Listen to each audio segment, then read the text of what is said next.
जी नमस्कार, कैसे हैं आप सभी। एक बार फिर से आपका कॉम्पिटिटिव हिंदी क्लासेज में बहुत बहुत स्वागत है। और आज हम यहाँ पर पीजीटी हिंदी का पेपर करने जा रहे हैं। ये पेपर हमारा 2010 का पेपर होगा। इसको हम व्याख्या सहित हल करेंगे। आप देख रहे हैं कि ये जो पेपर है हमने शिल्पी पब्लिकेशन से लिया है। देखिए, आप सभी को मालूम है कि पीजीटी की जो डेट है वो अनाउंस हो चुकी है, ठीक है। और जून में ही आपका पेपर होगा। 2 घंटे इसका समय है, इसलिए हम प्रीवियस ईयर के पेपर जो हैं वो सोल्व कर रहे हैं। 425 अंक का ये पेपर है। जितने भी इसके लिए आवश्यक निर्देश दिए गए हैं ये वीडियो पॉज करके आप पढ़ सकते हैं क्या क्या है। अब देखिएगा क्वेश्चन नंबर 1 को।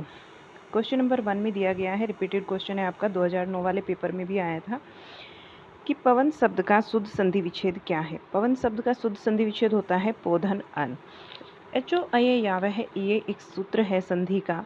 और इसमें क्या होता है, ए को अय हो जाता है, ओ को अव हो जाता है, अय को ए आय हो जाता है और अव को आव हो जाता है, बाद में कोई भी स्वर होता है। तो आगे देखिए क्वेश्चन नंबर 2। निम्नलिखित में द्वंद्व समास का शब्द है। द्वंद्व समास का शब्द बताना है कौन सा होता है। तो यहाँ पर जो द्वंद्व समास का शब्द होगा, राइट आंसर आपका हो जाएगा आजकल, क्योंकि दिन दिन नहीं होता, रात दिन होता है, रातों रात नहीं होता, ठीक है। और वीर पुरुष भी नहीं होता। तो राइट आंसर क्या हो जाएगा, आज और कल हो जाएगा।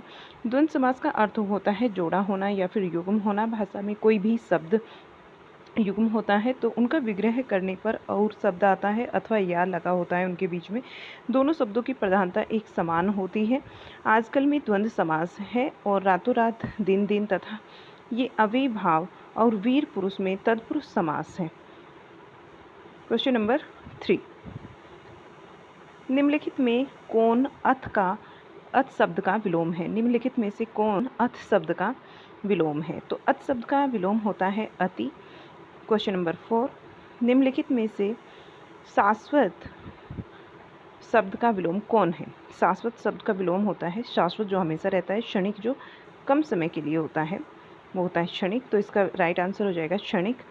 5 नंबर क्वेश्चन।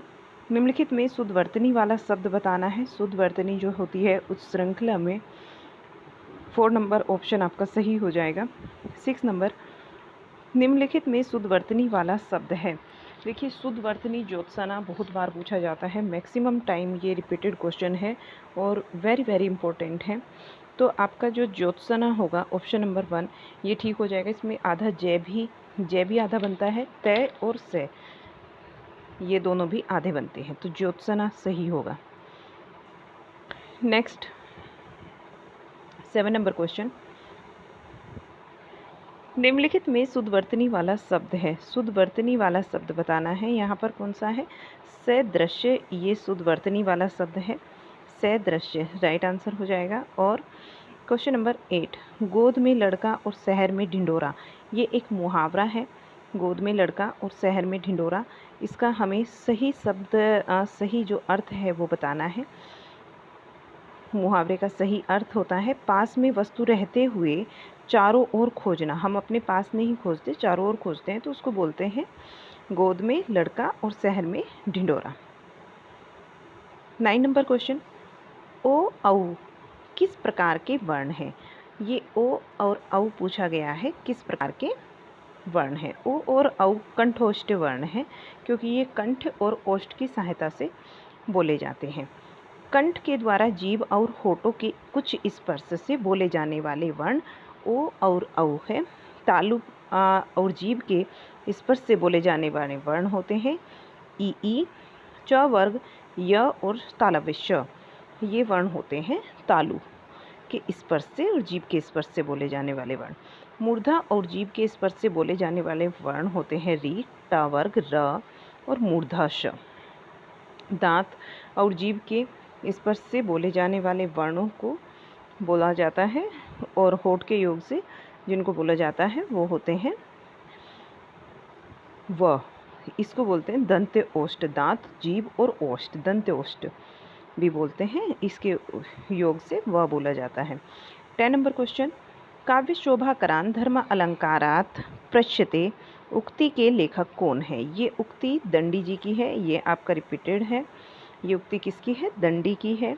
आचार्य दंडी अलंकार और गुण की एक जैसी परिभाषा देते हैं। ये अलंकार की परिभाषा करते हुए कहते हैं कि काव्य शोभाकरान धर्मान अलंकारान प्रक्षते।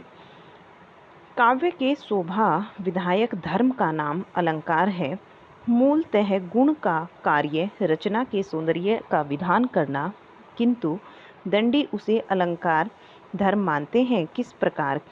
उनकी यह परिभाषा न केवल स्वरूप गुण के धर्म को स्पष्ट कराता है और आचार्य भरत की उस परंपरा को स्पष्ट कराती है जिसमें गुण अलंकार को एक ही सारणी के अंतर्गत रखा गया है। नेक्स्ट है क्वेश्चन नंबर हमारा आगे आ जाता है 11 नंबर। ये भी आपका रिपीटेड क्वेश्चन है, रिपीटेड है। कृति भिन्नति भूति भली सोई, सुरसरी सम सब कहत हित होई। तुलसीदास की इस पंक्ति में कौन सा काव्य प्रयोजन स्पष्ट है? तुलसीदास जी की ये जो काव्य पंक्ति है, कृति भिन्नति भूति भली सोई, सुरसरी सम सब कह हित होई। तो सब कह, इसी बात से आप समझ लेना, अंदाज़ा लगा लेना कि यहाँ पर लोक मंगल की, सबकी मंगल की कामना की गई है, लोक मंगल की कामना की गई है। काव्य प्रयोजन पूछा जाता है आपसे, यहाँ पर लोक मंगल है। नेक्स्ट क्वेश्चन, अति सुधो स्नेह को मार्ग है, जहाँ नेकु श्यानप बाक नाही। अति सुधो स्नेह को मार्ग है, जहाँ नेकु श्यानप बाक नाही। पंक्ति के लेखक कौन है? घनानंद जी है। रिपीटेड क्वेश्चन है आपका, देखिएगा। घनानंद रीति मुक्त धारा के श्रृंगारिक कवि हैं और इस प्रसंग में पंक्ति जो है वो घनानंद की कविता का सरस उदाहरण है। घनानंद के द्वारा लिखे गए ग्रंथों, 5 ग्रंथों का पता चलता है। सुजान सागर, विरह लीला, कोकसार, रसकेली वल्ली और कृपाकांड। 30 नंबर क्वेश्चन, सरहापाद को हिंदी का प्रथम कवि माना है। सरहापा को पूछा जाता है, इनको सरहापा भी बोला जाता है और सरहापाद भी बोलते हैं। तो ये पूछा जाता है कि इनको हिंदी का प्रथम कवि किसने माना है। इजी क्वेश्चन है, ऑप्शन नंबर 4 आपका ठीक हो जाएगा। पंडित राहुल सांकरतायन ने, ये करा चुकी हूँ बहुत बार, ठीक है, और रिपीटेड है आपका। तो अभी तक के काफ़ी सारे क्वेश्चन जो हैं वो रिपीटेड हैं। ध्यान दीजिएगा, ध्यान से सुनिएगा, क्योंकि रिपीटेड क्वेश्चन बहुत ज़्यादा इम्पोर्टेंट होते हैं, वहाँ से जो है आंसर हमारा निकलना नहीं चाहिए। डॉक्टर रामकुमार वर्मा ने हिंदी का जो प्रथम कवि माना है वो माना है स्वयंभू को। राहुल सांकरतायन ने 7वीं शताब्दी के सरहापाद को हिंदी का प्रथम कवि माना है, ठीक है, इसको ध्यान में रखेंगे। राहुल सांकरतायन ने किसको माना है? स्वयंभू को माना है। वे 84 सिद्धों में एक थे सरहापाद जी। उनकी कविता में अपभ्रंश का साहित्यिक रूप छूट गया है तथा बोलचाल की भाषा जो कि आरंभिक हिंदी में प्रयुक्त हुई है। 40 नंबर क्वेश्चन, अब्दुल रहमान कृत संदेश रासक है। संदेश रासक एक प्रबंध काव्य है और ये DSSB में पूछा गया क्वेश्चन है।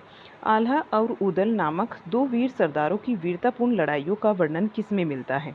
तो काफ़ी इजी क्वेश्चन है आपका, परमाल रासो में मिलता है, ठीक है। परमाल रासो किसका है? जगनिक का है। तो परमाल रासो की रचयिता जगनिक नामक कवि को माना जाता है, जो मोहपा के राजा परमार्दी देश का आश्रित था और उसने इस काव्य में आल्हा और उदल 2 वीर सरदारों की वीरतापूर्ण लड़ाइयों का वर्णन किया है। पृथ्वीराज रासो, चंद्रबरदाई, हमीर रासो सारंगधर की रचना है। नेक्स्ट है क्वेश्चन नंबर 16, राम रक्षा स्रोत के लेखक हैं। राम रक्षा स्रोत के लेखक रामानंद जी हैं। स्वामी रामानंद संस्कृत के पंडित थे और वैष्णव मताब्ज भास्कर तथा श्री रामार्चना पद्धति इनके सुप्रसिद्ध ग्रंथ हैं। रामानंद द्वारा रचित राम रक्षा स्रोत की सूचना काशी नगरी प्रचारणी सभा के खोज विवरण में दी गई है। उसके प्रकाशित होने पर इनका काव्य सामने आ सकता है। केशव दास के द्वारा लिखे गए निम्नलिखित ग्रंथ है, जैसे कवि प्रिया, रसिक प्रिया, रामचंद्रिका, वीर सिंह देवचरित्र, विज्ञान गीता, रतन बावनी, जहांगीर जस चंद्रिका। नाभादास कृत है, रचनाएं या ग्रंथ कह लीजिए। भक्तमाल ईश्वरदास कृत है, सत्यवती कथा और भरत मिलाप एवं अंगद पैज, ये भी ईश्वरदास की रचनाएं हैं। Next question 70 number, Sujan Vinod के रचनाकार कौन है? सुजान विनोद ये किसकी रचना है? ये है देव की रचना। सुजान विनोद किसकी रचना है? देव की रचना है।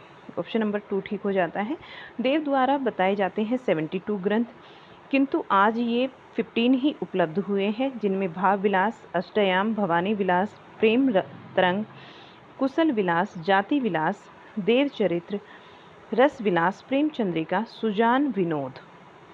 काव्य रसायन, जिसको शब्द रसायन के नाम से भी जाना जाता है, सुख सागर तरंग, राग रत्नाकर, देव शतक, देव माया प्रपंच है। पद्माकर के द्वारा रचित ग्रंथ हैं, पद्माकर जी के द्वारा रचित ग्रंथ मौलिक ग्रंथ मिलते हैं, और जिसमें हिम्मत बहादुर विरुदावली, पद्माभरण, जगत विनोद, प्रबोध पचासा, गंगा लहरी, प्रताप सिंह विरुदावली और कली 25।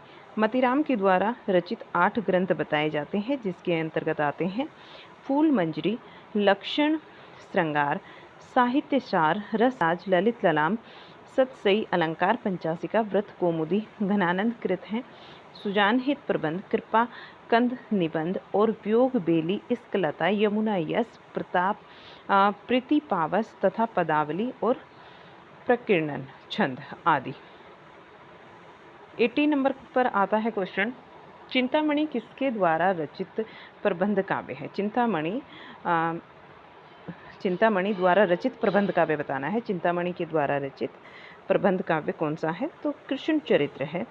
आंसर हो जाएगा कृष्ण चरित्र। 9 ग्रंथ बताए जाते हैं चिंतामणि जी के द्वारा रचित, जिसमें आते हैं रस विलास, छंद विचार, पिंगल, श्रृंगार मंजरी, कवि कुल कल्पतरु, कृष्ण चरित्र और काव्य विवेक, काव्य प्रकाश, कवित्व विचार, रामायण और रामायण, रामा अश्वमेघ, कृष्ण चरित्र चिंतामणि के द्वारा रचित ये प्रबंध काव्य हैं।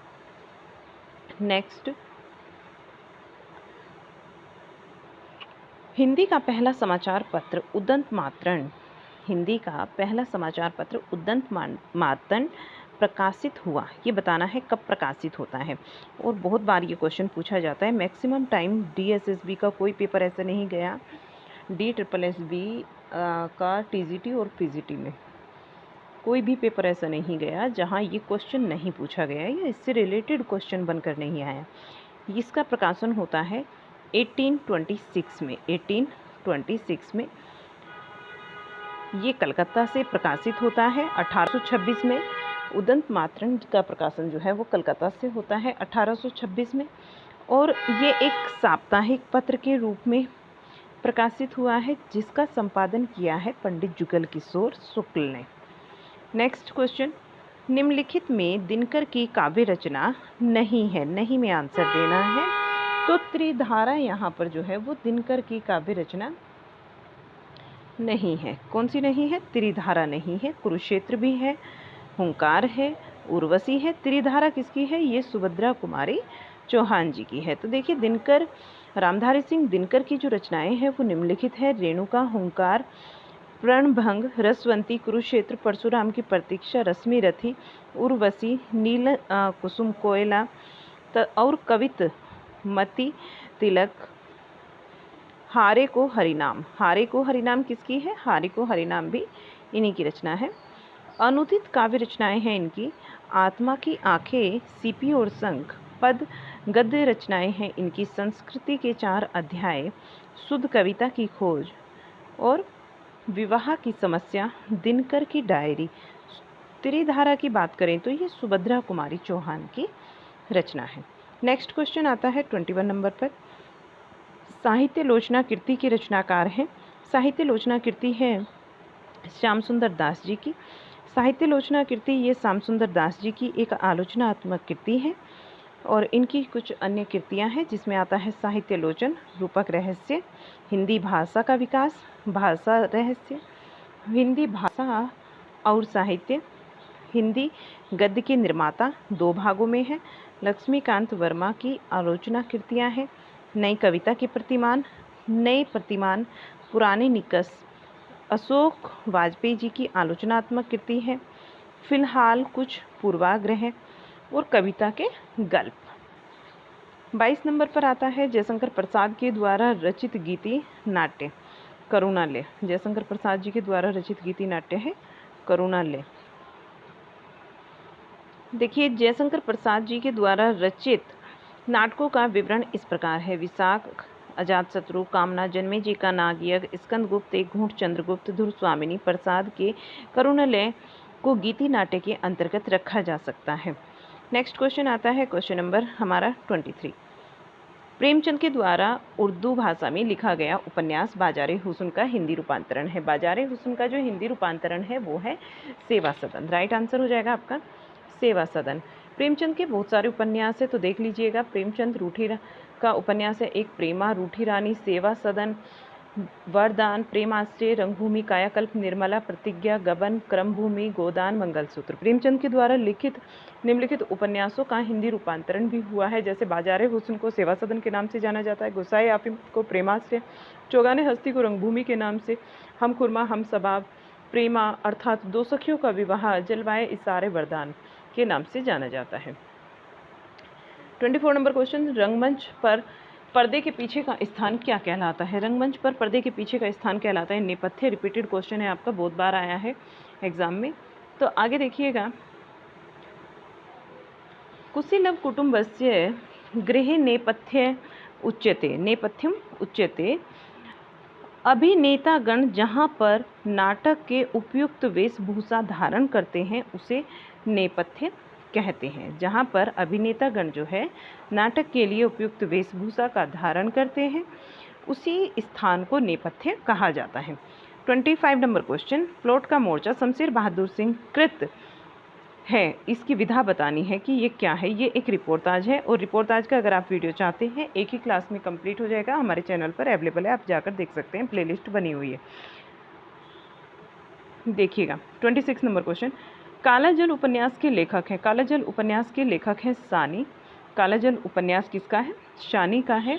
और इनके कुछ और उपन्यास भी हैं, ये देख लीजिएगा, जैसे कृष्णा सोबती के उपन्यास हैं, सूरजमुखी अंधेरे के, यारों के यार, मिलो मित्रों मरजानी, मिलो मरजानी लिखा है यहाँ पर, कहीं कहीं आपको मित्रों मरजानी भी मिलेगा। और डार की छुड़ी बिछुड़ी, डार से बिछुड़ी, जिंदगी नामा, ए लड़की, ये हो गए आपके कृष्णा सोबती जी के। रमेश बख्शी, इनके उपन्यास है वैसाखियों वाली इमारत, एवं सानी का है काला जल उपन्यास। नेक्स्ट है, अगले क्वेश्चन की तरफ चलते हैं, और अगला जो क्वेश्चन है 27 नंबर का, इसे देखिएगा। मैं उस जनपद का कवि हूँ, काव्य रचना किस कवि की है? मैं उस जनपद का कवि हूँ, ये काव्य रचना किस कवि ने की है? त्रिलोचन जी ने की है। राइट आंसर आपका त्रिलोचन हो जाएगा। नागार्जुन की रचनाएं जो हैं वो देख लीजिए कौन कौन सी हैं। युगधारा, सतरंगी पंखों वाली, प्यासी पथराई आंख, भस्मांकुर, तुमने कहा था, ये नागार्जुन की है। रांगे राघव की रचनाओं की बात करें तो अजय खंडहर, मेधावी, पांचाली, राह के दीपक। केदारनाथ अग्रवाल की रचनाओं की बात करते हैं, युग की गंगा, नींद के बादल, फूल नहीं रंग बोलते हैं, आग का आईना, समय समय पर, अपूर्वा।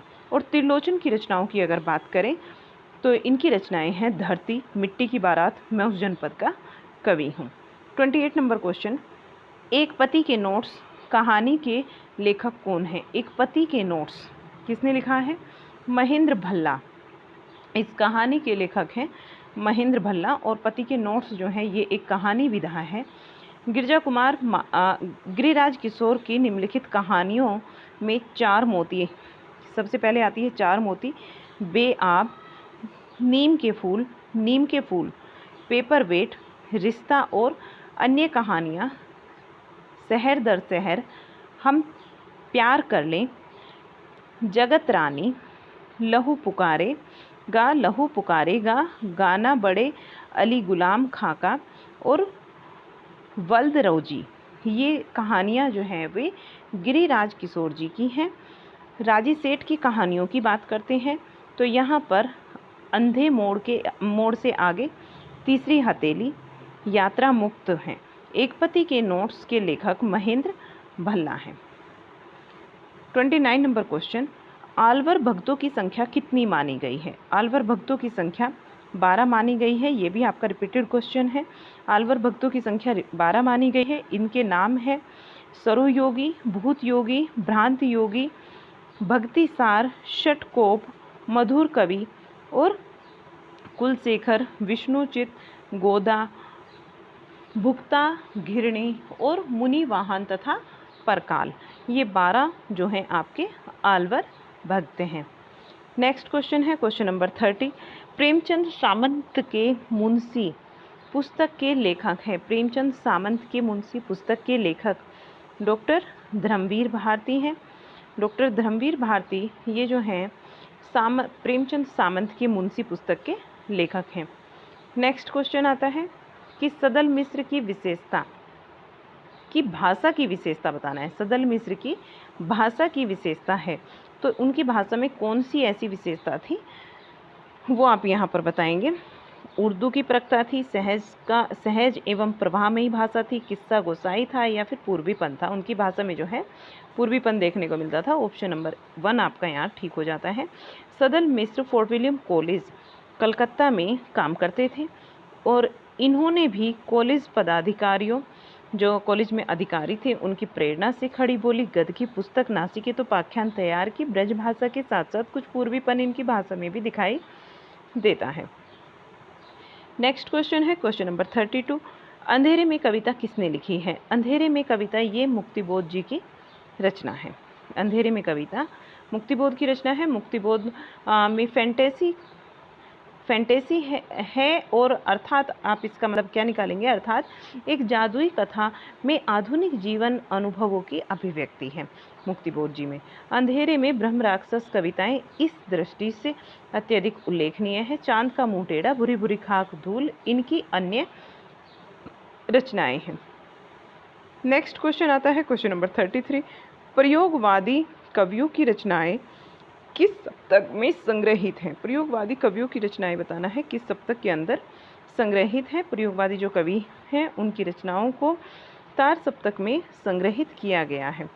देखिए, हिंदी में प्रयोगवाद का प्रारंभ सन 1943 में अज्ञे के द्वारा संपादित तार सप्तक के प्रकाशन से माना जाता है। प्रयोगवाद तो काव्य में सदैव से होते आए हैं, किंतु प्रयोगवादी काव्य का श्री गणेश इस संकलन के द्वारा माना जाता है, क्योंकि इस संग्रह में अब तक प्रचलित कविताओं की लीक से हटकर ऐसी कविताएं थी जो नई संवेदनाओं, नए भावबोध और नए शिल्प से युक्त थी। प्रयोगवादी कवि प्रयोग करने में विश्वास करते थे। तार सप्तक के कवि हैं नेमीचंद जैन, गजानन माधव मुक्तिबोध, भारत भूषण अग्रवाल, प्रभाकर माचवे, गिरजा कुमार माथुर और रामविलास शर्मा तथा अज्ञे।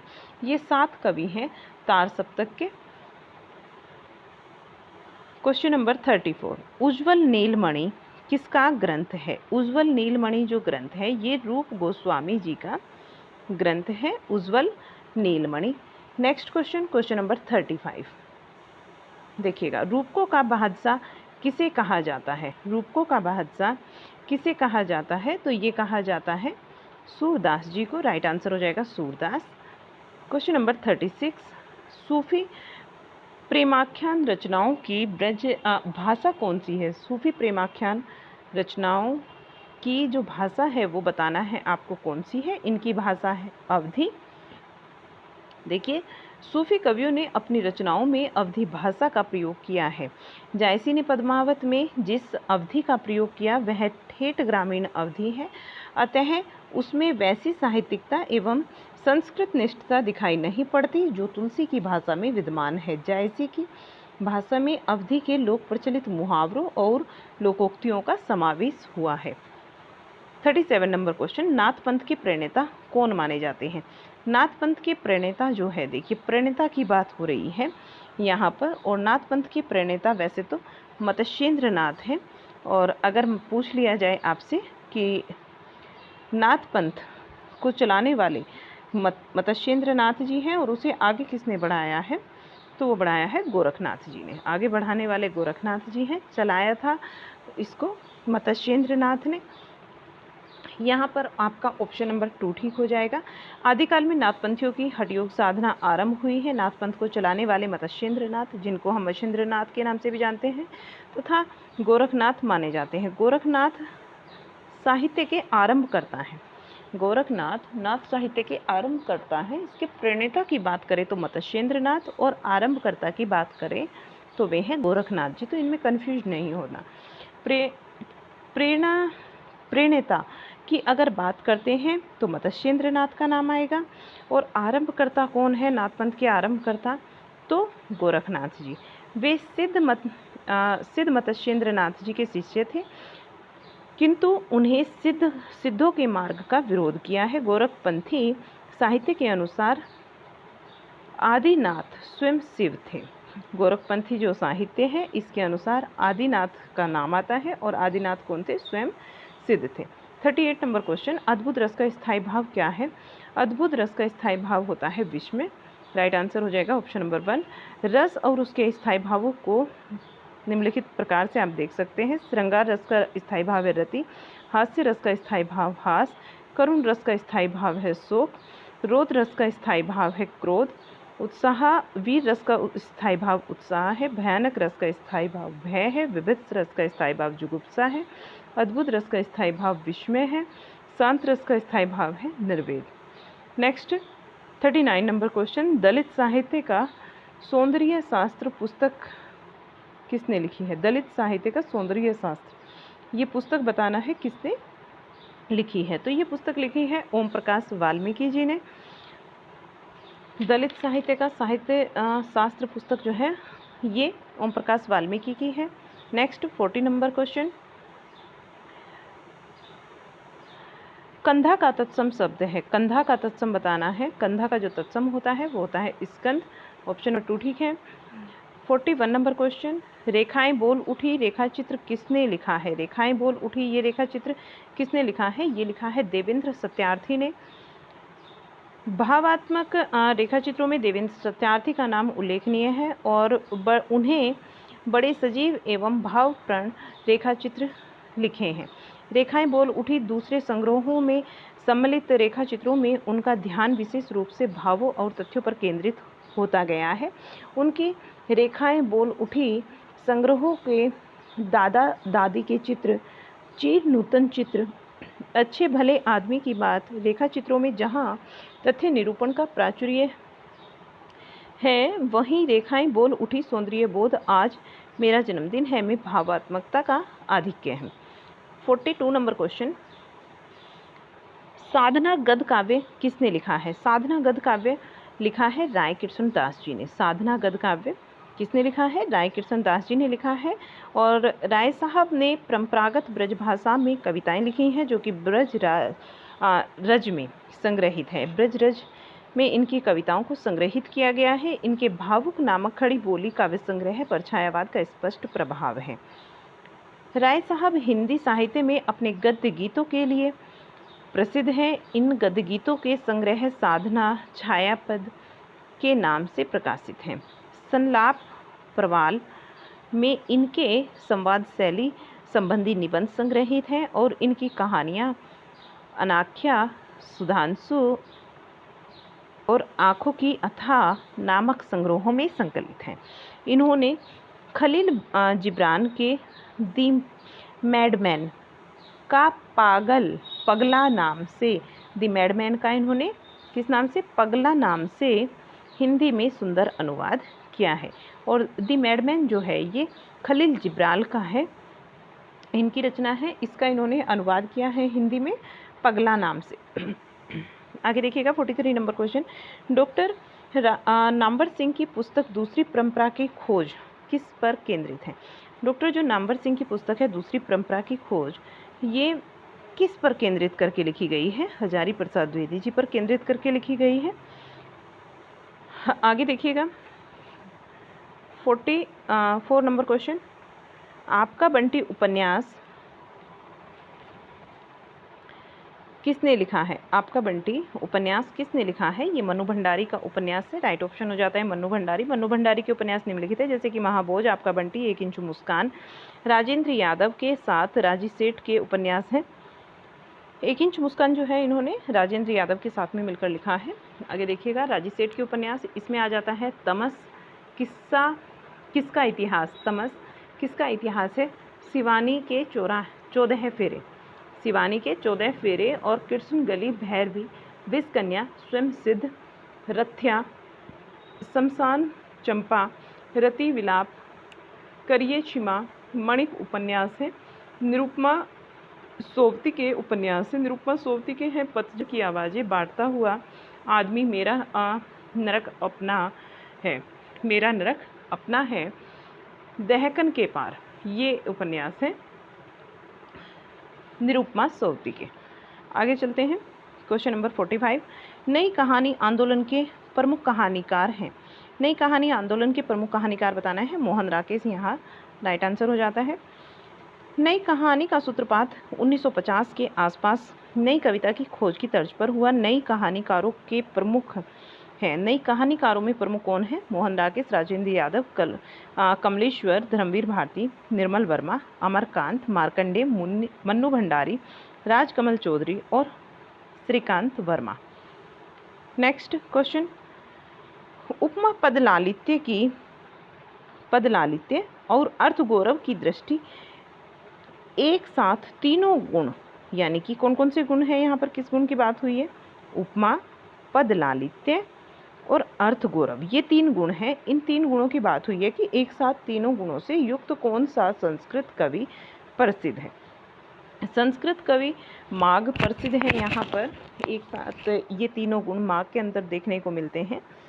देखिए, भारतीय आलोचकों ने एक मत से माघ पर अभूत प्रशंसा की वृष्टि की है, जिसमें कालिदास की उपमा, भारवी का अर्थगौरव और दंडी का पदलालित्य, इन तीनों गुणों का एकत्र सन्निवेश किया गया है। उपमा, इसका एक श्लोक भी दिया गया है, देखिएगा। उपमा कालिदासस्य भारवे अर्थगौरवं दंडिनः पदलालित्य माघे सन्ति त्रियो गुणा। तो माघ के अंदर जो है ये तीनों गुण है। कौन कौन से? उपमा जो है वो कालिदास का है, कालिदास का उपमा, भारवी का अर्थगौरव और दंडी का पदलालित्य, दंडी जी का पदलालित्य। माघ के अंदर एक साथ ये तीनों गुण देखने को मिलते हैं। 47 नंबर क्वेश्चन,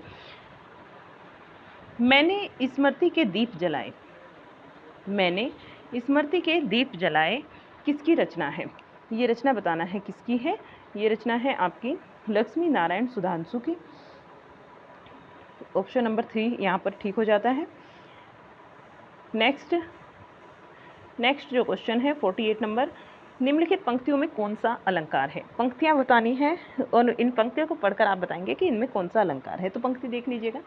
नाक का मोती अधर की कांति से, बीज दाढ़ी का समझकर भ्रांति से, देखकर सहसा हुआ सुखमोन, सोचता है यह सुख यह कौन है। देखता है, सोचता है अन्य सुख यह कौन है। तो यहाँ पर जो है ये, एक तो मैं बता दूँ ये रिपीटेड क्वेश्चन है, DSSB में आया हुआ है। यहाँ भ्रांतिमान अलंकार है। अलंकार आपसे पूछा जाता है तो आप क्या बताएंगे? भ्रांतिमान अलंकार है, क्योंकि भ्रांति हो रही है यहाँ पर। नाक के मोती और अधर की कांति से, बीज दाढ़ी सा समझकर भ्रांति से, देखकर सहसा सुख मौन, सोचता है यह सुख है कौन। ठीक है, जो नाक में मोती है उसको एक बीज समझ लिया जाता है। तोता जो है उसको एक बीज समझ लेता है और उस पर टूट जाता है, वो झपटता है उसे पाने के लिए। वो समझ नहीं पाता कि ये नाक का मोती है या फिर बीज है, तो इसलिए वहाँ पर भ्रांतिमान अलंकार है। जहाँ सत्य का ठीक निश्चय न होने के कारण उपमेय का उपमान के रूप में वर्णन किया जाए, वहाँ संदेह अलंकार होता है। सादृश्य के कारण एक वस्तु का दूसरी वस्तु मान लेना भ्रांतिमान अलंकार होता है। प्रदीप अलंकार का अर्थ उल्टा या विपरीत होता है। यह उपमा अलंकार के विपरीत होता है, क्योंकि इस अलंकार में उपमान को लज्जित, पराजित या हीन दिखाकर उपमा की श्रेष्ठता बताई जाती है। जहाँ तो पदार्थों में भिन्नता होते हुए भी उपमान के द्वारा उनके संबंध की कल्पना की जाए, वहाँ निदर्शना अलंकार होता है। अब देखिएगा क्वेश्चन नंबर 49, निम्नलिखित पंक्तियों में कौन सा अलंकार है? तो आपको यहाँ पर भी क्या बताना है? अलंकार बताना है। एक म्यान में 2 तलवार कभी नहीं रह सकती। किसी और पर प्रेम नारियां पति का क्या सह सकते हैं? किसी और पर प्रेम नारियां पति का क्या सह सकती हैं? तो ये आपका कौन सा अलंकार यहाँ पर होगा? यहाँ होगा दृष्टांत अलंकार। और क्यों होगा ये देख लीजिएगा। जहाँ उपमेय और उपमान में बिंब प्रतिबिंब भाव हो वहाँ दृष्टांत अलंकार होता है। जहाँ समान विशेषणों के द्वारा प्रस्तुत उपमेय से ही उपमान अप्रस्तुत का भी ज्ञान कराया जाए वहाँ समासोक्ति अलंकार होता है। कारण और कार्य के संबंध में चमत्कारपूर्ण कल्पना अर्थात कारण के अभाव में कार्य की उत्पत्ति का वर्णन विभावना अलंकार है। दो वस्तुओं में वस्तुतः विरोध न रहने पर भी विरोध की प्रतीति का विरोधाभास अलंकार है यहाँ पर।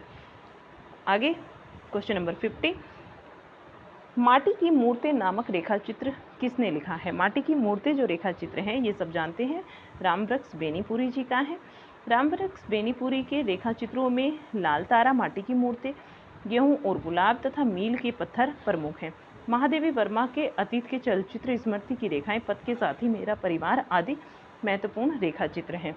और निराला का चतुरी चमार, निराला की अगर बात करते हैं रचनाओं की तो इसमें चतुरी चमार रेखा चित्र ही हैं ये। कुल्ली भाट और बिल्लेसुर बकरी वहां नामक रेखा चित्र बहुत प्रसिद्ध हैं। नेक्स्ट देखिएगा, आगे जो क्वेश्चन बनता है वो है 51 नंबर, मैथिली शरण गुप्त के द्वारा रचित जयद्रथ वध क्या है? जयद्रथ वध एक खंड काव्य है। जयद्रथ वध क्या है? एक खंड काव्य है। और इसकी व्याख्या को देखिएगा। खंड का अर्थ होता है अंश या फिर हिस्सा। महाकाव्य का ही आंशिक रूप अनुसरण कराने वाली विधा को खंड काव्य कहा जाता है या कही जाती है। खंड काव्य में कोई एक प्रसंग, घटना या किसी बड़ी कथा का एक अंश, किसी एक विषय वस्तु का वर्णन हो सकता है। राष्ट्रकवि मैथिली शरण गुप्त का जयद्रथ वध एक खंड काव्य है क्योंकि इसमें महाभारत की पूरी कथा न होकर केवल अर्जुन के द्वारा जयद्रथ के मारे जाने की घटना का ही वर्णन किया गया है। 52 नंबर क्वेश्चन, हिंदी साहित्य में महाप्राण किस कवि के लिए प्रयुक्त होता है? महाप्राण होता है निराला जी के लिए प्रयुक्त। राइट आंसर ऑप्शन नंबर 2 हो जाएगा। 53 नंबर, सती चंद्रावली और अमर सिंह राठौड़ नाटकों की रचना किसने की है? राधाचरण गोस्वामी जी ने की है इन नाटकों की रचना। ये काफ़ी इंपॉर्टेंट है, बहुत बार पढ़ा भी है आपने। भारतेंदु हरिश्चंद्र के नाटक निम्नलिखित हैं जैसे विद्या सुंदर, रत्नावली, पाखंड विखंडन और धनंजय विजय, कर्पूर मंजरी, भारत जननी, मुद्रा राक्षस, दुर्लभ बंधु, वैदिक हिंसा इंसन भक्ति, सत्य हरिश्चंद्र, श्री चंद्रावली, विशिष्य विष्णुस्तम, भारत दुर्दशा, नीलदेवी, अंधेरी नगरी, सती प्रताप और प्रेम जोगिनी। राधाचरण गोस्वामी जी की अगर बात करते हैं तो अमर सिंह राठौर और सती चंद्रावली इनके प्रमुख नाटक है। बालकृष्ण भट्ट के नाटक हैं नल दमयंती स्वयंवर और नई रोशनी का विष, वृहनला, वेणी संहार, कलिराज की सभा और शिक्षादान तथा रेल का विकट खेल, बाल विधवा। 54 नंबर क्वेश्चन, तन पर नहीं लगता पान खाए अलबत्ता का सही अर्थ होगा। सही अर्थ हो जाएगा इसका, आपके सामने चारों ऑप्शन हैं और इन चारों ऑप्शन में आप देख सकते हैं कि इन पे चारों ऑप्शन में आपका राइट आंसर क्या होगा? झूठा दिखावा करना। तन पर नहीं लगता और पान खाए अलबत्ता का मतलब होता है झूठा दिखावा करना। राइट आंसर हो जाएगा। नेक्स्ट जो क्वेश्चन बनता है 55 नंबर, निम्न में से कौन विठल नाथ का शिष्य था? विठल नाथ जी का शिष्य बताना है। देखिए, सूरदास ये और आपका सूरदास जी, परमानंद दास जी, कृष्णदास जी और कुंभन दास जी, ये तो थे वल्लभाचार्य जी के शिष्य। चतुर्भुज दास, शीत स्वामी, गोविंद स्वामी और नंददास, ये चारों थे हमारे विठल नाथ जी के शिष्य। ये ही यहाँ पर लिखा है। नेक्स्ट है गणेशाय नमः में प्रयुक्त विभक्ति है। गणेशाय नमः में चतुर्थी विभक्ति है क्योंकि नमः, स्वास्ति, स्वाहा ये रिपीटेड है। आपका व्याख्या जो है मैं पहले भी करा चुकी हूँ। स्वाहा, स्वधा, लंग वश डह योगः च, नमः, स्वास्ति। इसमें देख लीजिए कौन कौन से शब्द आते हैं। नमः, स्वास्ति, स्वाहा, सद्वा, अलम और वष्ट। इन अव्यव पदों के योग में चतुर्थी विभक्ति होती है। रट लीजिएगा, नमः, स्वस्ति, स्वाहा, सद्वा, अलम और वष्ट। नेक्स्ट है खग कुल कुल सा बोल रहा रेखांकित शब्दों का अलंकार है। कुल कुल सा बोल रहा में रेखांकित शब्दों का अलंकार बताना है, कौन सा है? तो इनमें यमक अलंकार है। कुल कुल पर यहाँ जो है आपका रेखांकित होना था लेकिन किया नहीं है इन्होंने, लेकिन यहाँ पर क्या हो जाएगा? यमक अलंकार हो जाएगा, क्योंकि जहाँ कोई शब्द एक से अधिक बार प्रयुक्त होता है और उसके अर्थ अलग अलग होते हैं, वहाँ यमक अलंकार होता है।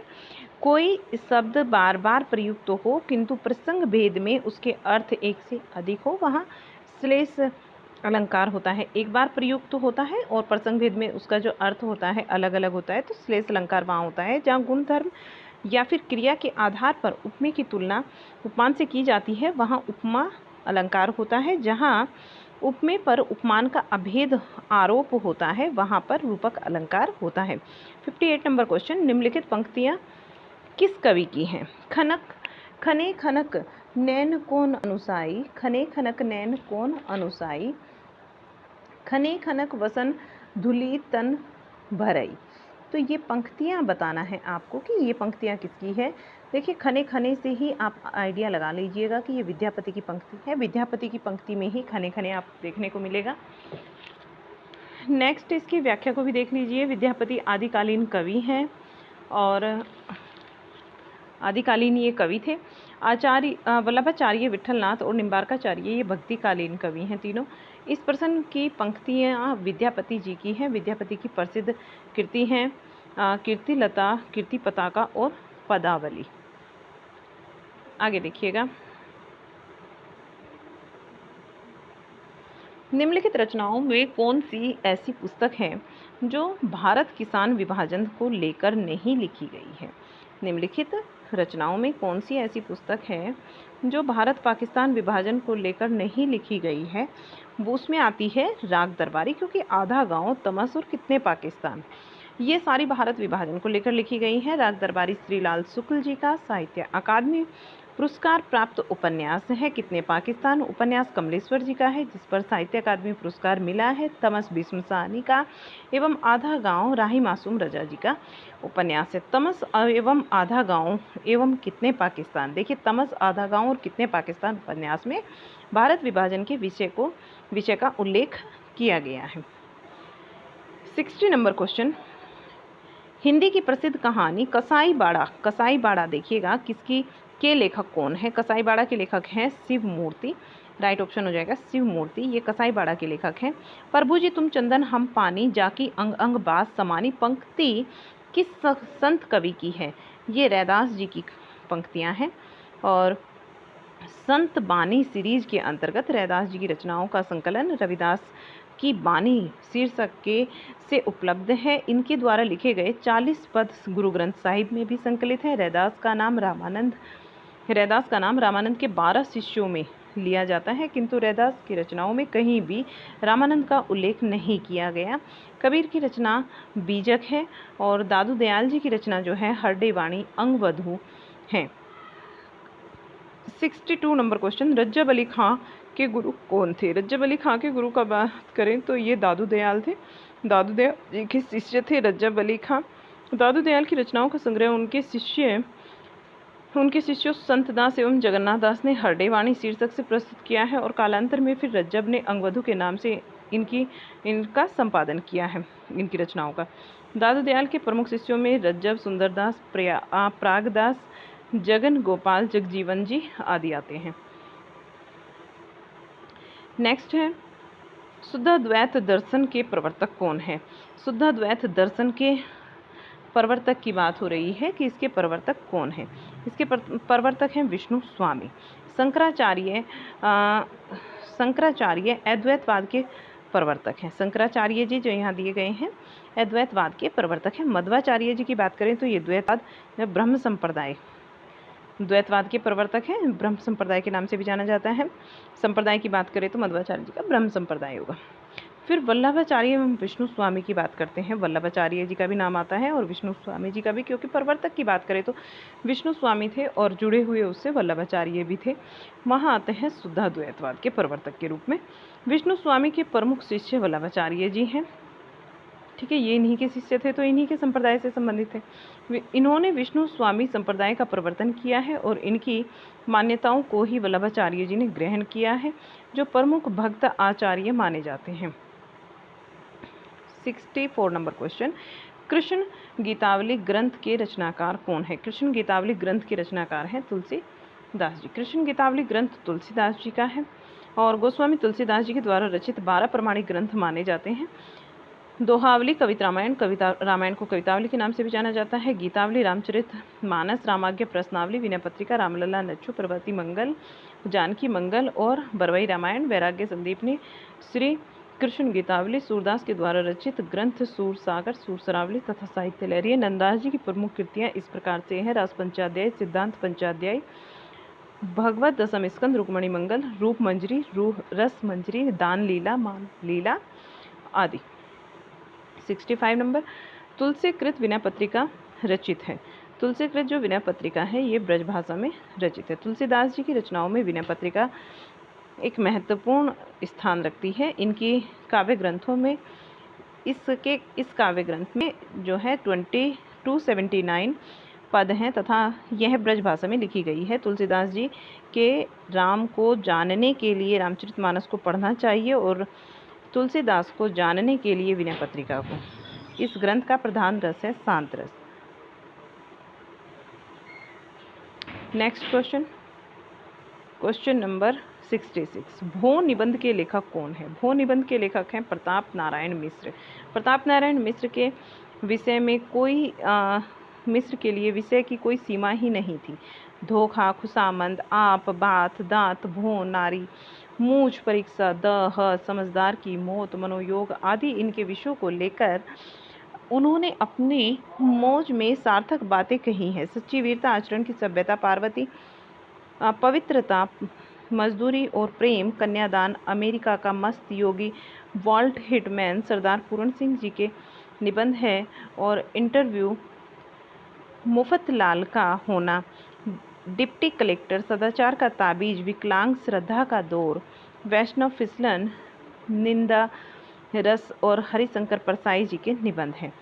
आम्र मंजरी और हिंदू धर्म संस्कृति, आंगन का पक्षी, ये विपत गाएं, नर नारायण, मैंने सील पहुंचाई, विश्वविद्यालय और नारायण, हिंदी का विभाजन, विवाह, धूम, नई पीढ़ी की बेचैनी, भारती संदर्भ, रति, विज्ञान, परिधि, प्रयोजन, काव्य भाषा और व्यतिरेक भाषा, सदृश्य विधान, परल्य की छाया, वेलूर की कलात्मकता और मल्य के आंचल में विद्यानिवास मिश्र जी के निबंध हैं। 67 नंबर, चिरगांव किस कवि का जन्म स्थान है? चिरगांव बताना है, ये मैथिली शरण गुप्त जी का जन्म स्थान है। चिरगांव जो है मैथिली शरण गुप्त जी का जन्म स्थान है और ये झांसी में इनका जन्म हुआ था। ये द्विवेदी काल के सर्वप्रसिद्ध लेखक लोकप्रिय कवि हैं। गुप्त जी के प्रमुख काव्य ग्रंथ कौन कौन से हैं? जयद्रथवध, भारत भारती, पंचवटी, झनकार, साकेत, यशोधरा, द्वापर, जय भारती, विष्णुप्रिया आदि। माखनलाल चतुर्वेदी का जन्म मध्य प्रदेश के जिला होशंगाबाद के गांव बाम्बई में हुआ था। हम किरटनी एवं हम तरंगिणी इनकी प्रमुख कविता संग्रह हैं। और सुभद्रा जी का जन्म प्रयाग जिले के निहालपुर गांव में हुआ था। सुभद्रा कुमारी जी जो हैं इनका जन्म हुआ था प्रयाग जिले के निहालपुर गांव में। और कविवर पंथ का जन्म उत्तर प्रदेश के जिला अल्मोड़ा के कोसानी गांव में हुआ था। नेक्स्ट, सूची 1 को 2 के साथ में मिलाना है और दिए गए कूट में से सही उत्तर का चयन करना है। तो यहाँ देखेंगे कि जो प्रिय प्रवास है ये किसकी रचना है? प्रिय प्रवास हरियूत जी की रचना है। रंग में भंग ये मैथिली शरण गुप्त जी की हो गई। मृत्युंजय राय देवी प्रसाद पूर्ण की है। और पथिक जो है ये रामनरेश त्रिपाठी जी की है। तो इस तरीके से जो ऑप्शन 3 है ये ठीक हो जाता है। अगर देखना चाहें आप तो इसकी व्याख्या भी देख सकते हैं। मैथिली शरण गुप्त के प्रमुख काव्य ग्रंथ हैं जयद्रथवध, भारत भारती, पंचवटी, झनकार, साकेत, द्वापर, जय भारत, विष्णुप्रिया आदि। गुप्त जी की प्रथम पुस्तक रंग में भंग का प्रकाशन 1909 में हुआ और रामनरेश त्रिपाठी की कृतियाँ मिलन, पथिक, स्वपन है। हरिओत जी के काव्य ग्रंथ निम्नलिखित हैं: प्रिय प्रवास, पद पर सुन, चुभते चौपदे, चोखे चौपदे, बोलचाल, रसकलस, वैदेही वनवास प्रसिद्ध हैं। रायदेवी प्रसाद पूर्ण की बात करें तो रायदेवी प्रसाद पूर्ण की बात करते हैं तो धाराधर धवन शीर्षक से कालिदास के मेघदूत का अत्यंत सरस और पदबद्ध अनुवाद इन्होंने किया है। स्वदेशी कुंडल में इनकी देशभक्तिपूर्ण 52 कुंडलियाँ संग्रहित हैं। 69 नंबर क्वेश्चन, आचार्य रामचंद्र शुक्ल ने एडविन अर्नोल्ड के आख्यान काव्य लाइट ऑफ एशिया का बुद्धचरित नाम से किस भाषा में अनुवाद किया है? शुक्ल जी ने किया है, तो इन्होंने ब्रज भाषा में इसका अनुवाद किया है लाइट ऑफ एशिया का बुद्धचरित के नाम से। 70 नंबर क्वेश्चन, ज्ञान राशि के संचित कोश का नाम ही साहित्य है, यह उक्ति किस साहित्यकार की है? ये उक्ति है महावीर प्रसाद द्विवेदी की, और ये आपका रिपीटेड क्वेश्चन है और काफ़ी इंपॉर्टेंट है, तो देखिएगा इसकी व्याख्या को। महावीर प्रसाद द्विवेदी जी हिंदी भाषियों को अन्य भाषाओं के साहित्य की गरिमा से परिचित करा रहे थे और अपने देश की भाषाओं के साहित्य से हिंदी साहित्य का तालमेल बिठा रहे थे। उन्होंने साहित्य को ज्ञान राशि के संचित कोश कहा है और द्विवेदी युग ने प्रधानतः ज्ञानार्जन की ही साधना की।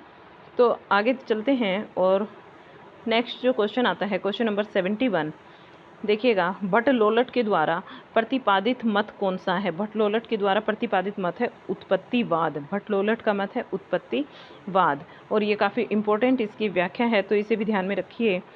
भट्टलोलट के सिद्धांत को मुख्यतः उत्पत्तिवाद कहा जाता है। आचार्य शंकु के मत को अनुमतिवाद कहा जाता है। आचार्य भट्टनायक के सिद्धांत को भोगवाद कहा जाता है, और रस सिद्धांत के इस सूत्र को आचार्य अभिनव गुप्त ने दूसरी तरह से समझाया है। उनके द्वारा विभाव अनुभाव संचारी व्यंजना व्यापार है और निष्पत्ति का अर्थ अभिव्यक्ति है। 72 नंबर, शांत रस का स्थायी भाव है। शांत रस का स्थायी भाव होता है निर्वेद। श्रृंगार रस का स्थायी भाव रति, हास्य रस का स्थायी भाव करुण, और करुण रस का स्थायी भाव शोक, रोध रस का स्थायी भाव क्रोध, वीर रस का स्थायी भाव है उत्साह, भयानक रस का स्थायी भाव भय, विभत्स रस का स्थायी भाव जुगुप्सा, और अद्भुत रस का स्थायी भाव विस्मय है, तथा शांत रस का स्थायी भाव निर्वेद है। 73 नंबर क्वेश्चन, संचारी भावों की संख्या कितनी मानी गई है? संचारी भावों की संख्या 33 मानी गई है। संचारी भावों की संख्या 33 बताई गई है। निर्वेद, ग्लानि, शंका, असूया, मद, श्रम, आलस्य, दैन्य, चिंता, स्मृति, धरती, वृड़ा, विचंचता, हर्ष, आवेग, जड़ता, गर्भ, विषाद, उत्सुकता, निद्रा, अपस्मार, सुप्त, विभोव, अमरस, अभित्य, उग्रता, मति, व्याधि, उन्माद, मरण, त्रास, वितर्क। आचार्य भानुदत्त ने छल के नाम से 34वें संचारी भाव का उल्लेख किया है। हिंदी में आचार्य शुक्ल जी चकपकाहट को संचारी भाव जैसा मानते हैं। रति संप्रदाय के प्रवर्तक आचार्य हैं। रति संप्रदाय के प्रवर्तक आचार्य वामन हैं। संस्कृत साहित्य में रति शब्द का प्रयोग सर्वथा आचार्य वामन ने किया है। संस्कृत काव्यशास्त्र में काव्य की आत्मा पर विचार करते समय रति संप्रदाय का प्रवर्तन आचार्य वामन ने किया है। आचार्य वामन को रति की परिभाषा देते हुए कहा गया है कि विशिष्ट पदरचना रति अर्थात विशेष प्रकार की पदरचना को रति कहते हैं। भरतमुनि नाट्य शास्त्र है। कुंतक का वक्रोक्ति और संप्रदाय तथा क्षेमेंद्र का औचित्य संप्रदाय है।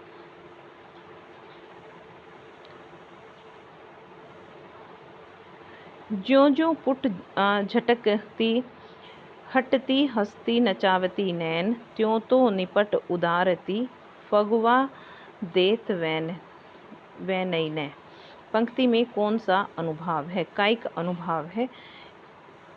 नायिका आदि का किसी भाव व्यापार के वशीभूत होने पर शरीर के विभिन्न अंग प्रत्यंगों में सहज चेष्टाओं को कायिक अनुभाव कहते हैं। काव्य की नायिका आदि का किसी भाव व्यापार के वशीभूत होकर वाणी के द्वारा किसी अभिव्यक्ति को वाचिक अनुभाव कहते हैं और भाव के संसूचनात्मक विकार रूप अनुभाव सात्विक कहे जाते हैं। सत्व का संबंध मन से है। नेक्स्ट है, घी के दिए जलाना मुहावरे का सही अर्थ है। खुशी मनाना, घी के दिए जलाना खुशी मनाना जो है सही अर्थ होगा। नेक्स्ट, सोने में सुगंध मुहावरे का सही अर्थ है। सोने में सुगंध सुंदर वस्तु में और गुण होना, सुंदर वस्तु में और गुण होना सोने में सुगंध होने का सही अर्थ है। आँख का अंधा गांठ का पूरा लोकोक्ति का सही अर्थ है। मूर्ख और धनी होना, मूर्ख धनी होना निम्नलिखित में तत्सम शब्द है। तत्सम शब्द है यहाँ पर मेघ। सूची 1 का सूची 2 के साथ में मिलान कीजिए और कुछ सही कूट का चयन कीजिएगा। तो खचाखच, खचाखच एक देशज शब्द है। खचाखच जो है ये एक देशज शब्द है। मुरलीधर योगरूढ़ शब्द है, मुरली को धारण करने वाला, अर्थात कौन? श्री कृष्ण जी। तो ये क्या हुआ? योगरूढ़ शब्द हो गया। टिकट घर ये एक संकर शब्द है क्योंकि 2 भाषाओं के साथ मिला हुआ है, और सांप एक तद्भव शब्द है क्योंकि सर्प होता इसका तत्सम। तो इस तरीके से यहाँ ऑप्शन नंबर 2 ठीक हो जाता है। किम कर्तव्यम मूढ़म शब्द का सही अर्थ है। किम कर्तव्यम मूढ़म शब्द का सही अर्थ है जिसे अपने कर्तव्य का बोध ना हो। ऑप्शन नंबर 1 सही हो जाएगा। अंतज्य शब्द का सही अर्थ कौन सा है? अंतज्य शब्द का सही अर्थ है जिसका जन्म निम्न यानी कि अछूत वर्ग में हुआ हो, उसको बोला जाता है अंतज्य। बहुअज्ञ शब्द का सही अर्थ है। बहुअज्ञ शब्द होता है जो बहुत जानकार हो, उसको बोलते हैं बहुअज्ञ। नेक्स्ट है, तर्कस का पर्यायवाची शब्द है। तर्कस का पर्यायवाची शब्द निशंग होता है। स्त्री का पर्यायवाची शब्द नहीं है। ललाम स्त्री का पर्यायवाची शब्द नहीं है। नारी और प्रिया, अबला, विनीता, महिला, रमणी, कामिनी, भागिनी, भार्या, ललना, वामा, आर्या, कांता, अंगना, प्रमदा, कलल और सुंदर स्त्री के पर्यायवाची, सुंदरी स्त्री के पर्यायवाची शब्द हैं। तुलसी आधुनिक वातायन से पुस्तक के लेखक हैं। तुलसी आधुनिक वातायन से इस पुस्तक के लेखक अशोक वाजपेयी हैं। मॉरिशस मोहि कुठाव एवं कछुआ धर्म निबंध के लेखक कौन हैं? चंद्रधर शर्मा गुलेरी इसके लेखक हैं। चंद्रधर शर्मा गुलेरी। भारतेंदु युग के चंद्रधर शर्मा गुलेरी प्रमुख निबंधकार हैं। कछुआ धर्म, मॉरिशस मोहि कुठाव उनके प्रसिद्ध निबंध हैं। सरदार पूरन सिंह की आचरण की सभ्यता, मजदूरी और प्रेम, सच्ची वीरता जैसे निबंध लिखे हैं। और बाबू बालमुकुंद गुप्त का प्रसिद्ध निबंध शिवशंकर का चिट्ठा है। गुलाब राय के निबंध है ठलवा कलब, निराशा फिर क्यों, मेरे निबंध, उथले कुछ गहरे, अध्ययन तथा आस्वाद, मनोवैज्ञानिक निबंध है जीवन रश्मियाँ। आगे चलें और देखते हैं आगे नेक्स्ट क्वेश्चन 88 नंबर। मिलन का मत नाम लो, मैं विरह का चीर हूँ। पंक्ति किस रचनाकार की है? मिलन का मत नाम लो, मैं विरह में चीर हूँ। ये रिपीटेड पंक्तियाँ हैं, महादेवी वर्मा जी की हैं। ठीक है। क्वानो नदी काव्य संग्रह के रचनाकार कौन है? ये सर्वेश्वर दयाल सक्सेना जी जो है इसका राइट आंसर हो जाता है। क्वानो नदी सर्वेश्वर दयाल सक्सेना की रचना है। काठ की घंटियाँ, बांस का पुल और एक सुनी नाव, गर्म हवाएं, क्वानो नदी, जंगल का दर्द, खूंटी पर टंगे लोग, चक्रव्यूह, आत्मजयी, परिवेश, हम तुम, आमने सामने, कोई दूसरा नहीं, कुंवर नारायण की ये रचनाएं हैं। चक्रव्यूह से लेकर ठीक है कोई दूसरा नहीं तक ये कुंवर नारायण की रचनाएं हैं। संसद से सड़क तक, सुदामा पांडे का प्रजातंत्र, ये धूमिल की प्रसिद्ध रचनाएं हैं। नेक्स्ट है, देखिएगा next 90 number question. Manglesh Dabral की रचना है। मंगलेश डबराल की रचना पहाड़ पर लालटेन है। मंगलेश डबराल की रचना कौन सी है? पहाड़ पर लालटेन। सुदामा पांडे का प्रजातंत्र, कल सुनना मुझे, धूमिल की काव्य रचनाएं हैं। और आगे देखिएगा इसमें सुनो कारीगर, क से कबूतर, उदय प्रकाश की काव्य कृतियाँ हैं। पहाड़ पर लालटेन ये मंगलेश डबराल की समकालीन रचना है। 91 नंबर। निम्नलिखित में से निराला की काव्य व्यंग प्रक कविता कौन सी है? निराला की व्यंग कविता बतानी है तो कुकुरमुत्ता जो है ये व्यंग कविता है। निराला की बहुत चर्चित व्यंग कविता कुकुरमुत्ता है। इनकी अन्य रचनाएं हैं अनामिका, परिमल, गीतिका, तुलसीदास, कुकुरमुत्ता, अणिमा, बेला, नए पत्ते और अर्चना, आराधना, गीतगुंज, संध्या कंकली। यदि प्रेम ही जीवन का सत्य है तो संसार ज्वालामुखी है। यदि प्रेम ही जीवन का सत्य है तो संसार ज्वालामुखी है। इस कथन का संबंध चंद्रगुप्त से है और अलका से। ठीक है, चंद्रगुप्त और अलका से है। 93 नंबर, कालिदास ने सुलभ कोपो महर्षि किसे कहा है? कालिदास ने सुलभ कोपो महर्षि दुर्वासा को कहा है। एसह दुर्वासा सुलभ कोपो महर्षि, यह है अति क्रोधित दुर्वासा। इसका अर्थ होता है एसह दुर्वासा, यह है दुर्वासा सुलभ कोपो महर्षि, अति क्रोधित महर्षि। कालिदास ने यह उक्ति अभिज्ञान शाकुंतलम के 4th अंक में कही है। 94 नंबर क्वेश्चन, कविता की तीसरी आंख के रचनाकार कौन है? प्रभाकर श्रोत्रिय, ये जो है कविता की तीसरी आंख के रचनाकार है। अब्दुल बिस्मिल्लाह कृत जिनी जिनी बिनी चिदरिया में किसका चित्रण किया गया है? बुनकरों के जीवन संघर्ष का इसके अंतर्गत चित्रण किया गया है। ऑप्शन नंबर 3 राइट हो जाएगा। नेक्स्ट है क्वेश्चन नंबर 96, समस्या पूर्ति किस युग की विशेषता है? समस्या पूर्ति बताना है किस युग की विशेषता है?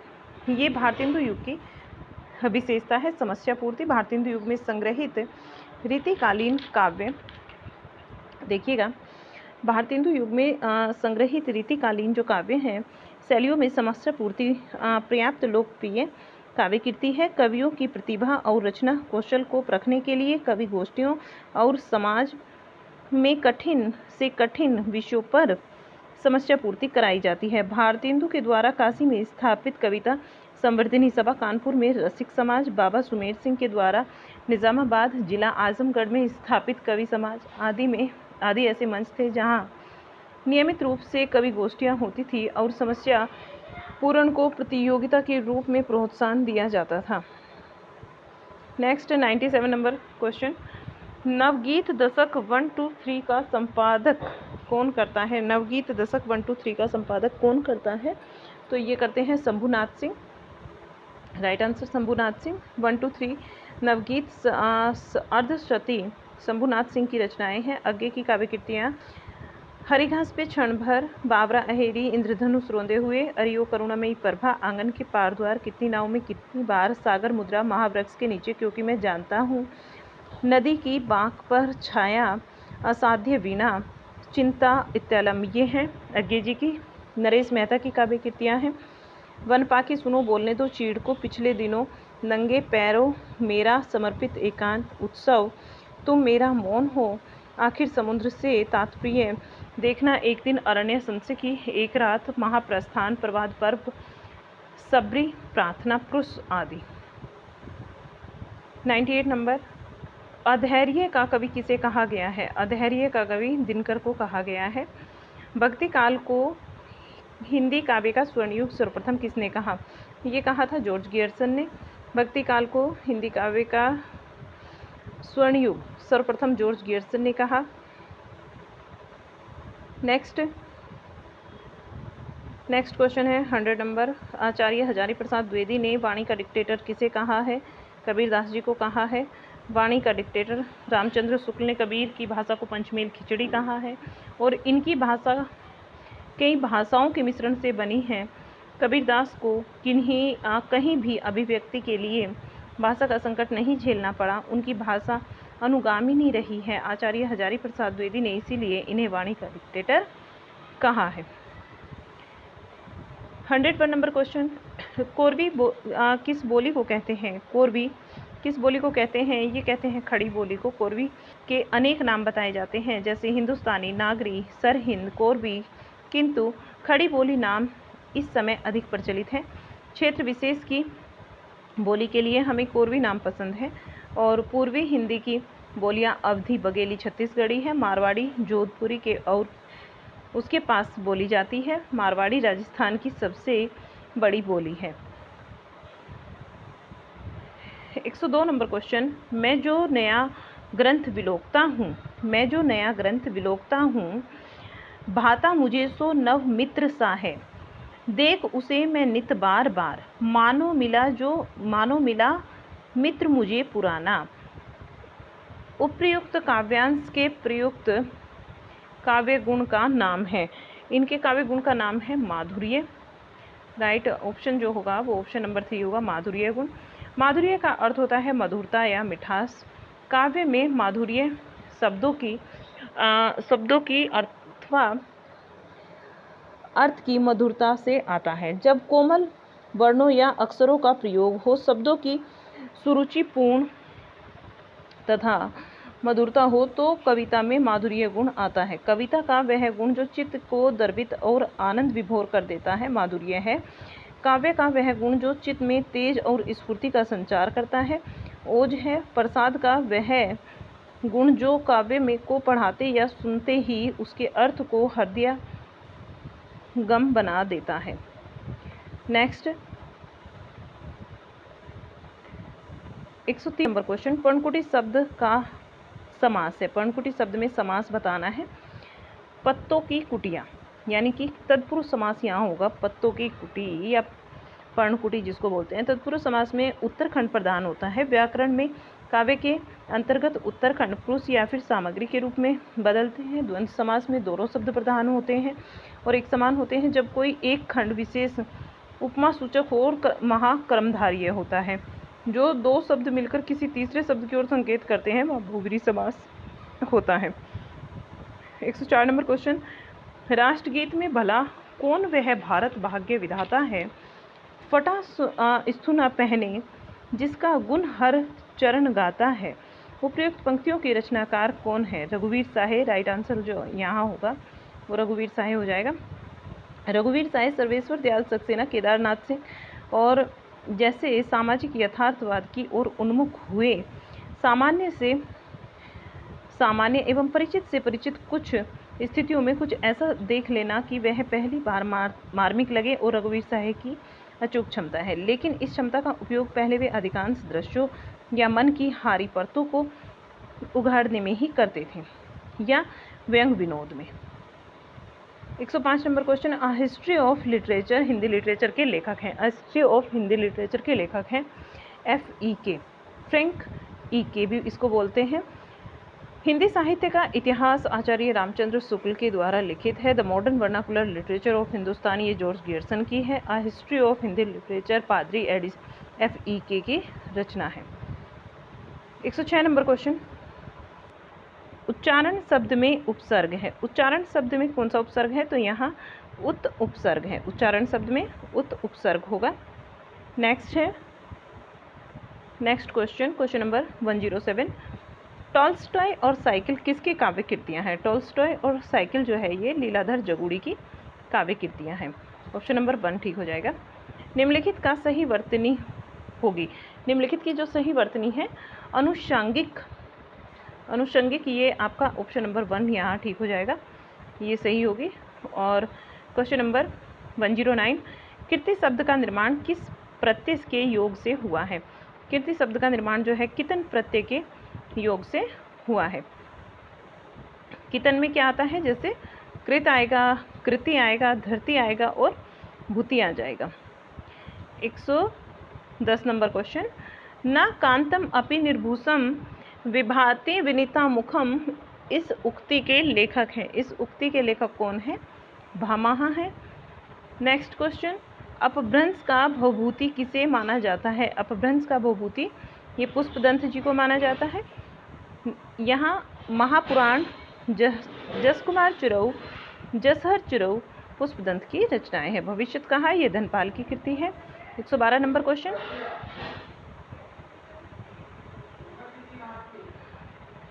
विद्याम निक्षा नदी अस्ति में कौन सी विभक्ति है? विद्याम निक्षा नदी अस्ति में द्वितीय विभक्ति है। अभिता परितः समय निकासा हाय प्रति योगा अपि, अभिता परितः सम्या निक्षा हा और प्रति, इन 6 अवयवों के योग में द्वितीय विभक्ति होती है। तो पहले मैंने बताया चतुर्थी विभक्ति किसके योग में होती है और अब द्वितीय विभक्ति किसके योग में होती है। तो इन दोनों को याद रखेंगे, काफ़ी ज़्यादा इम्पोर्टेंट है। आगे चलते हैं और नेक्स्ट क्वेश्चन हमारा 113। निम्नलिखित पंक्तियों में किस रस का निरूपण हुआ है? इन एक और अजगर ही लखी एक और मृगाए, बिकल बटोही बीच ही परियो मूर्छा खाए। यहाँ कौन सा रस है ये पूछा गया है। इन पंक्तियों में रस है यहाँ पर भयानक। राइट आंसर जो हो जाएगा भयानक रस, क्योंकि डरावने दृश्यों और भयजनक प्रसंगों के चित्रण से भयानक रस की उत्पत्ति होती है। भयानक रस का स्थायी भाव भय होता है और डरावने व्यक्ति या जानवर आदि इसमें अवलंबन विभाव होते हैं। भयानक दृश्य या भयंकर मर्म, उद्दीपन, कांपना, पसीना आना आदि अनुभव और दीनता, त्रास, विकृति, वितर्क आदि संचारी भाव के साथ रहते हैं। प्रस्तुत पद में विकल बटोही पथिक आश्रय है और अजगर तथा सिंह विषय हैं। अजगर और सिंह की चेष्टाएं उद्दीपन है और बटोही का मूर्छित होना अनुभव या फिर त्रास, शंका, दीनता, आवेग आदि संचारी भाव है। चकित कर देने वाले दृश्यों या प्रसंगों के चित्रण के अद्भुत रस होता है। इसका स्थायी भाव विस्मय और आश्चर्य है। घृणा को उत्पन्न करने वाला अमांगलिक, अश्लील, गंदी दृश्यों अथवा वस्तुओं के चित्रण से विविध रस उत्पन्न होता है। अनुचित आचरण, विकृत चेष्टाओं के चित्रण से हास्य रस होता है। नेक्स्ट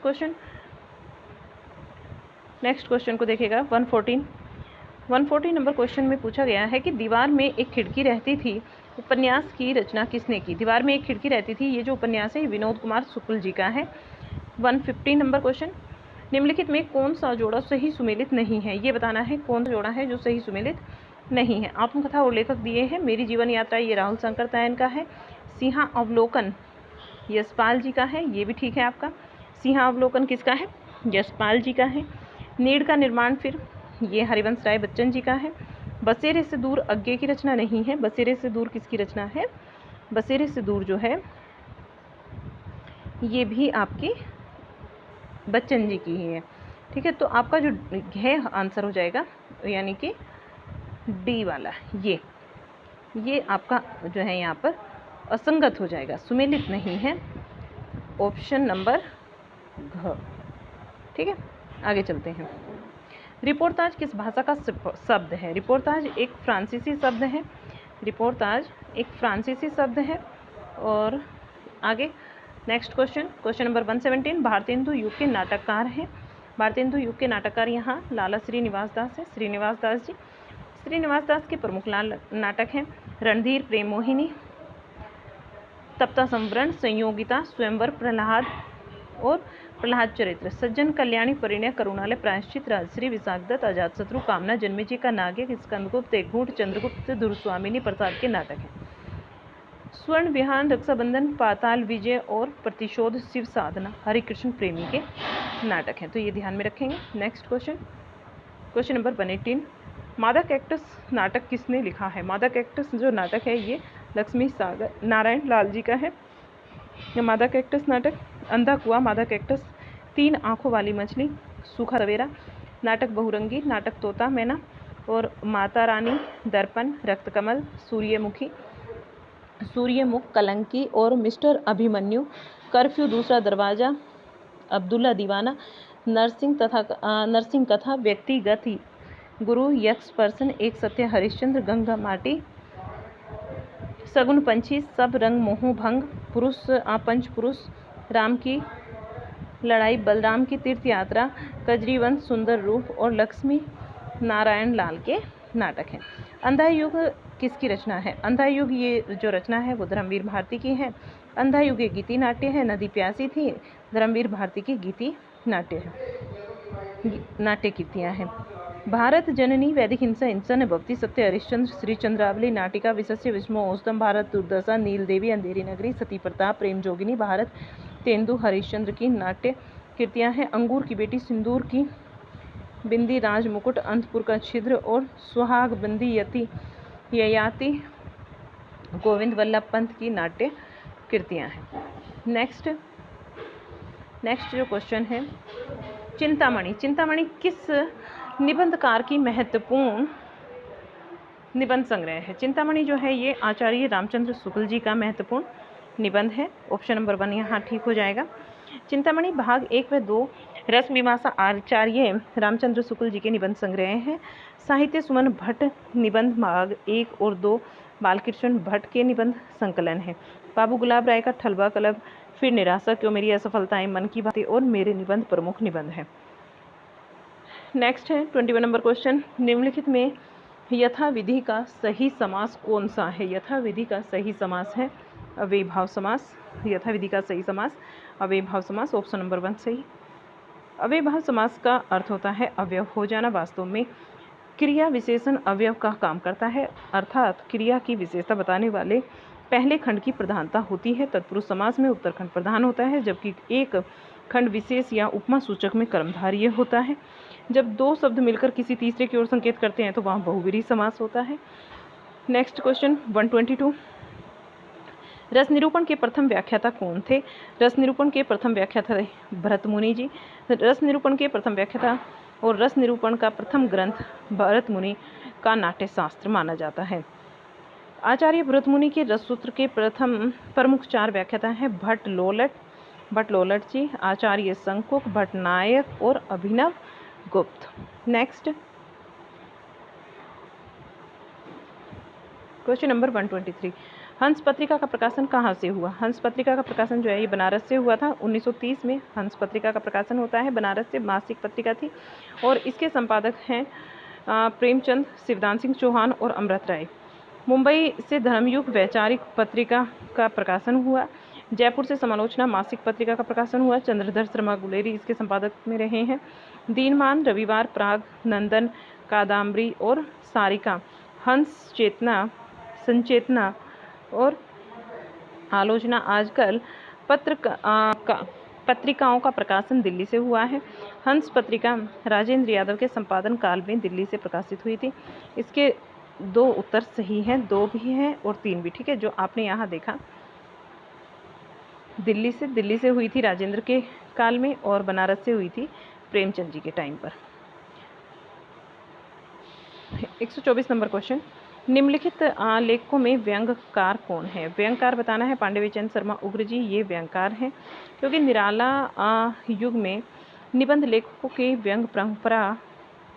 व्यंग्यप्रक जो शैली है वो वस्तुतः बालमुकुंद गुप्त जी से शुरू हुई। स्पष्टवादी स्वभाव से व्यंग्य बोध के माध्यम से बालमुकुंद गुप्त ने अपने निबंधों में अपूर्व व्यंग्यात्मक ओजस्विता का परिचय दिया है। इस युग के उल्लेखनीय निबंधकारों में बाबू गुलाब राय, जगन्नाथ दास प्रसाद चतुर्वेदी, पांडे शर्मा उग्र, चंद्रधर शर्मा गुलेरी प्रभृति उल्लेख हैं। पांडे शर्मा उग्र कृत उज्बक 4 बेचारे रहस्य हास्य व्यंग्य के सुंदर उदाहरण हैं। 125 नंबर क्वेश्चन, निम्नलिखित नाटककारों में ऐतिहासिक नाटककार कौन है। ऐतिहासिक नाटककार यहाँ पर डॉक्टर रामकुमार वर्मा जी हैं। ऐतिहासिक नाटककार कौन है, डॉक्टर रामकुमार वर्मा जी हैं। तो आपका ऑप्शन नंबर जो है यहाँ 4 ठीक हो जाता है। और कैसा आपको ये पेपर लगा हमारा ज़रूर बताइएगा कमेंट बॉक्स में लिखकर। अभी तक चैनल को अगर आपने सब्सक्राइब नहीं किया तो सब्सक्राइब कर लीजिएगा। क्लास को ज़्यादा से ज़्यादा लाइक और शेयर कीजिएगा। नेक्स्ट जो हम पेपर करेंगे वो 2013 का पेपर होगा पीजीटी का, और एक क्लास आपके बीच में साहित्य की भी आएगी और 2013 का पीजीटी का पेपर होगा। अगर आप जैसे पीजीटी का पेपर आने वाला है और संस्कृत साहित्य जिन स्टूडेंट का नहीं हुआ, अगर वो क्लास लेना चाहते हैं तो मुझे ज़रूर बताएं कमेंट बॉक्स में लिखकर, तो मैं उसकी क्लास अवेलेबल करा दूँगी।